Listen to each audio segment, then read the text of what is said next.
Hello दोस्तों, तो आज हम डिस्कस करने वाले हैं कि कौन सी ऐसी स्किल्स होने पर चाहिए। आप mechanical engineer, as a mechanical engineer आप चाहे बीटेक की है, आपने चाहे डिप्लोमा किया है, चाहे आपने एमटेक किया है, कुछ स्किल्स होने चाहिए जिसके कारण आप इंटरव्यू देखिए, भीड़ आती है, भीड़ में अलग खड़े होना मेन मकसद होता है। आप सबके पास मान लीजिए बीटेक है, सबके पास है, लेकिन एक रिज्यूमे में कुछ अलग है। वो क्या अलग होना चाहिए जिसके कारण आपकी सिलेक्शन जो है 100% कंफर्म हो। तो हम आगे चलते हैं, इसमें स्किल्स देखते हैं। तो स्किल्स को हम 3 भागों में बांटेंगे। तो हमारे पास है एक टेक्निकल स्किल्स में हमारे पास जैसे सॉफ्टवेयर वगैरह आएंगे, ओके। और दूसरा टेक्निकल सब्जेक्ट नॉलेज होनी चाहिए सब्जेक्ट की। ऐसे नहीं है कोई हमने बीटेक कर रखी है और आपको फर्स्ट लॉ ऑफ थर्मोडायनामिक्स अगर पूछा जाए तो आप सर खुजाना शुरू कर दो कि सर आई तो वहीं फंस जाओ। तो ये भी नहीं होना चाहिए। और तीसरा है सॉफ्ट स्किल्स आपको बोलना चलना आना चाहिए, इंग्लिश खास करके। देखिए आज अगर बिक रही है इंग्लिश तो हमें क्या करें। प्रॉब्लम ये है ना, जो चीज बिकती है वही हमारे पास होनी चाहिए। अगर आप कहीं गांव में कहीं भी बेचना चाहते हैं वॉशिंग मशीन और वहां पे लाइट नहीं है तो फायदा नहीं है ना। जहां जो चीज बिक रही है भाई साहब वो हमारे पास होनी चाहिए, तभी बिकेगी। ओके, तो यहां पे आते हैं नेक्स्ट। आप देखिए टेक्निकल स्किल्स में हमारे पास अलग अलग सॉफ्टवेयर जैसे कि कैड, CAE CFD, उसके बाद मैटलैब, एक्सेल और पीपीटी, ये सब कुछ आपको आना चाहिए। ओके, देखिए हम कैड की बात करें सबसे पहले तो कंप्यूटर एडेड डिजाइन CAD, हमारे पास कैड जो है हम इसमें पढ़ते हैं, नॉर्मली हम ऑटो कैड ही बोलते होते हैं ना। तो कैड जो है एक सॉफ्टवेयर है जिसके अंदर हम डिजाइनिंग करते हैं, हम ड्राइंग्स बनाते हैं, टेक्निकल ड्राइंग बनाते हैं। तो ये जो ड्राइंग्स है आप देखो, कैड अगर आपको आता है तो ये एक बेसिक सॉफ्टवेयर में आएगा जिसके कारण आपको कहीं ना कहीं डिजाइन इंजीनियर की जॉब मिलती है। इसके अंदर कैड के अंदर अगर हम देखेंगे तो 2D और 3D मॉडल बनते हैं। स्टार्टिंग में तो 2D मॉडल पे हम काम करते हैं, धीरे धीरे हम 3D मॉडल की ओर भी बढ़ते हैं, 3D मॉडलिंग हम करना स्टार्ट कर देते हैं। अगर आप कैड सीखते हैं तो ऑटो कैड हो गया, कैटिया, सॉलिडवर्क्स, NX, क्रायो और फ्यूजन 360, ये सब डिजाइन ड्राइंग्स के लिए हमारे पास सॉफ्टवेयर है। अब आप कहोगे सर इसमें से कौन सा सीखें, इतने सारे हैं। तो बेटा आपको सिंपल सी बात बताऊं, आप ऑटो कैड सीखिए, कैटिया सीखिए, सॉलिडवर्क्स, NX, क्रायो, फ्यूजन 360 कोई भी सीख लीजिए। आपको एक बेसिक नॉलेज होना चाहिए ड्राइंग का। अगर आपके पास समय है, अगर आपके पास टाइम है कि सर मैं ज्यादा सीखना चाहता हूं, तो आप सॉलिडवर्क्स भी सीखिए, ओके, और NX भी सीखिए और कैटिया भी सीख लीजिए। देखिए अलग ये क्या होता क्या है, आप कहोगे सर इतने सारे सॉफ्टवेयर, क्या दिक्कत क्या है? दिक्कत ये है कि हर कंपनी अलग अलग तरह का सॉफ्टवेयर यूज कर रही है। अगर आपको कहे कि सॉलिडवर्क्स ये एक मीडियम बेस कंपनी जो होती है, ज्यादा बहुत बड़ा रेवेन्यू नहीं जिनका, वो भी सॉलिडवर्क्स यूज कर लेती है। ओके, कैटिया हो गया, NX हो गया, ये थोड़े से महंगे सॉफ्टवेयर में आ जाते हैं। अब ये जो अलग कंपनी जिनका रेवेन्यू बहुत ज्यादा है वो इनको यूज करती है। तो आपको मेन क्या होता है कि बेसिक नॉलेज होनी तो चाहिए, तभी हम आगे बढ़ेंगे। तो हमारे पास इसमें से कोई भी सॉफ्टवेयर आप स्टार्ट तो कीजिए, उसके बाद आगे भी बढ़ेंगे। ओके, और एक और मेन बात है, हमारे देश में जो बहुत बड़ी प्रॉब्लम है वो है क्या, इन्वेस्टमेंट की। किसके अंदर इन्वेस्टमेंट की? स्टडी के अंदर इन्वेस्टमेंट की।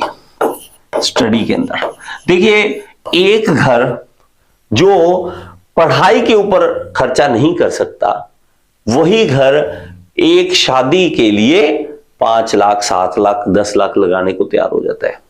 ये बहुत ही हैरानी वाली बात है। देखिए आप इन्वेस्टमेंट, घर वालों को ये बोल दिया कि स्टडी पे इन्वेस्ट कर दो, शादी पे चाहे मत करना। ये प्रॉब्लम हम चाहते नहीं सर, हर चीज हमें फ्री में मिले, हर चीज हमें फ्री में, यूट्यूब पे फ्री में मिल जाए, ये फ्री में मिल जाए, वो फ्री में मिल जाए। मैं मानता हूं पैसा अभी नहीं होगा आपके पास, आपको लगता है कि सर मेरे पास नहीं है, मैं क्या करूं? तो मैं आपको सीरियसली एक छोटी सी सजेशन देना चाहूंगा। आप चाहे डिप्लोमा कर रहे हैं, चाहे आप बीटेक कर रहे हैं, आप इन्वेस्टमेंट के लिए कोचिंग देना स्टार्ट करिए। अपने से छोटे, अगर आप डिप्लोमा में है, 10th वाले बच्चों को ट्यूशन देना स्टार्ट करो, पैसा इकट्ठा करो, लेकिन इन चीजों के ऊपर इन्वेस्ट कर दो। ये चीजें आपको कहीं और ही अलग लेवल पे ले जाएंगी। बात समझ रहे हैं? स्किल्स आपके अंदर है क्या, वो स्किल्स आपको देंगी ये सारी चीजें। ये नहीं है कि सर हम क्या करें, हम तो गरीब हैं, हम तो गरीब हैं, हम तो गरीब हैं, हम तो गरीब हैं। बस बोलना बंद कर दीजिए, कमाना स्टार्ट कीजिए, कमाना स्टार्ट कीजिए, ना कि बोलना। बोलते रहेंगे कोई फायदा नहीं है। आगे चलते हैं, देखिए CAE। अब इसमें क्या होता है, हमारे पास कंप्यूटर एडेड इंजीनियरिंग, ये और ज्यादा हाई लेवल चला जाता है। कि मान लीजिए आपने कोई इस तरह का मॉडल बना लिया, आपने कैड के अंदर 2D 3D मॉडल बना लिया, लेकिन इसके ऊपर स्ट्रेसेस कितनी होंगी, अगर आप इसके ऊपर लोड लगाओगे, क्या ये चलेगा या फेल हो जाएगा। कहां कहां पे रिजल्ट देखिए, स्ट्रेसेस कहां कहां पे होगी, कितनी होगी, और कहां से ये फेलियर होगा ताकि इसको बचाया जा सके या मटेरियल को बचाया जा सके। आपको देखिए, आप कहोगे सिर्फ मैं इसमें से, मान लीजिए आपने 1 mm क्यूब का मटेरियल बचा लिया, 1 mm क्यूब का, लेकिन यही मॉडल जो है, ये जो हमारे पास मान लीजिए प्रोडक्ट बन रहा है, वो 1 लाख 2 लाख बन रही है एक दिन के, तो आप देखिए कितना पैसा आप बचा रहे हैं। तो आपको इसके थ्रू पता लगता है कि हमारे पास रिजल्ट क्या निकलेगा, स्ट्रेसेस क्या होंगी, टूटेगा कहां से, कैसे बचाना उसको। बात समझ आई? आगे चलिए, देखिए हमारे पास इसके अंदर एनालिसिस जो होती है, स्टैटिक एनालिसिस होते हैं, थर्मल एनालिसिस होते हैं, डायनामिक होते हैं, फैटीग होते हैं और क्रैश टेस्ट होते हैं। ये सारे अलग अलग एनालिसिस होते हैं। कहीं पे हम ये मतलब हर जगह पे हमें फोर्स भी लगाना है, उसका टेस्ट करना है। हम क्रैश टेस्ट की बात करें, गाड़ियों के क्रैश टेस्ट कराए जाते हैं। तो गाड़ी जब चलती है तो उसके अंदर अगर क्रैश होगा तो वो कैसे आगे, उसके ऊपर फोर्सेस कहां कहां कौन कौन से लगेंगी। डायनेमिक होता है, स्टैटिक होता है, खड़ी गाड़ी के अंदर कौन कौन से फोर्सेस पड़ रहे हैं, कहां कहां फोर्सेस पड़ रहे हैं, ये सारे एनालिसिस। थर्मल एनालिसिस की बात करें, टेम्परेचर चेंज होगा तो क्या होगा, गाड़ी के ऊपर क्या क्या इफेक्ट पड़ेगा, इंजन के ऊपर क्या इफेक्ट पड़ेगा, ये सारे हम एनालिसिस करते हैं। ओके, तो CAE के लिए सॉफ्टवेयर जो है ANSYS है, ओके, हाइपरवर्क्स है, एबेकस है, LS है और कंसोल है। इसमें से आपको कहूं तो ANSYS जो है वो आप सीख सकते हैं। ANSYS जो सबसे ज्यादा यूज किया जाना, तो ANSYS आप इसके ऊपर फोकस कीजिए। फिर अगेन पैसा वो लगाना ही पड़ेगा, उसका कोई सोल्यूशन नहीं है। ओके, एक है MATLAB बेटा। अब आप में से कुछ स्टूडेंट कहे कि MATLAB क्या है। MATLAB आप कैलकुलेशन करना चाहते हैं, कॉम्प्लेक्स से कॉम्प्लेक्स इक्वेशन है कोई, उसको सॉल्व करना चाहते हैं, आप हाथों से नहीं कर सकते हैं, उसको MATLAB के थ्रू करेंगे। अब आपको अगर बेसिक नॉलेज भी हो, आप कहते हो सर मैं खर्चा नहीं करना चाहता, यूट्यूब से कम पता तो कर लीजिए कि MATLAB होता क्या है। अगर आप कहोगे कि I have basic knowledge of MATLAB, तो भी सिलेक्शन के चांसेस ज्यादा बन जाते हैं। एक तरफ तो जीरो नॉलेज, आपको क्या आता है, sir I have done my BTech, that's it. BTech किया और क्या किया है, बीटेक तो सबने किया ना, आपने और क्या किया, सर मैं ये भी जानता हूं, मैं ये भी जानता हूं, मैं ये भी जानता हूं। और एक सबसे इंपॉर्टेंट आजकल के टाइम के, वो है AI, आर्टिफिशियल इंटेलिजेंस। इसकी तरफ थोड़ा ध्यान देना यार, इसकी तरफ ध्यान देना। ये बहुत ही जल्दी मार्केट के अंदर छा रहा है। इसकी नॉलेज आपको जॉब ज्यादा जल्दी दिला सकती है। आने वाले टाइम में AI का बहुत ज्यादा यूज होने वाला है। फिर वो AI की बेसिक नॉलेज होनी चाहिए। मैक्सिमम से मैक्सिमम नॉलेज इधर उधर से इकट्ठे कीजिए। AI के ऊपर जरूर फोकस करना। ओके, तो ये आप MATLAB का एक बेसिक देख सकते हैं, इस तरह से इंटरफेस दिखता है। MATLAB के भी नॉलेज लीजिए आप। इसके अलावा टेक्निकल सब्जेक्ट नॉलेज, अगर आप डिजाइन इंजीनियर बनना चाहते हैं तो applied mechanics, SOM, machine design, material science, thermodynamics, fluid mechanics, इन सब की बेसिक नॉलेज आपको होनी चाहिए। कई बार आप डिजाइन इंजीनियर बन जाते हैं, लेकिन आपको बताऊं बहुत ही कम डिजाइन इंजीनियर जिनको नॉलेज है। नॉलेज ये बहुत मेन बात है।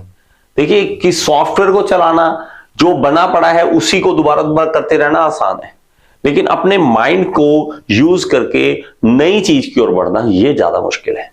और ऐसे ऐसे हैं कि इंजीनियर बन चुके हैं, डिजाइन इंजीनियर में 2-2, 3-3 साल, 5-5 साल हो चुके हैं, लेकिन फिर भी अभी भी बेसिक नॉलेज नहीं है स्टूडेंट्स के पास। तो मैं आपको कहूंगा कि अगर आप चाहते हैं कि मैं प्रॉपर तरीके से कुछ करूं, तो इन सबको ध्यान दीजिए। ओके, तो इंटरव्यू क्लियर करने के चांसेस ज्यादा बढ़ जाते हैं। ओके, एक सबसे मेन, और आप कहोगे सर इतना कुछ करना है या क्या करना पड़ेगा, इवन कंपनी के अंदर जाओगे तो पता लगेगा, ये सबसे मेन एक्सेल। जिसको एक्सेल, आपका सर एक्सेल का क्या, मुझे आता है, इसमें टाइप ही करना होता है। एक्सेल बहुत बड़ा भंडार है नॉलेज का। आज अगर यूट्यूब पे देखोगे, एक बार लिखोगे एक्सेल कैसे सीखें, फ्री में बहुत सारी वीडियोस हैं।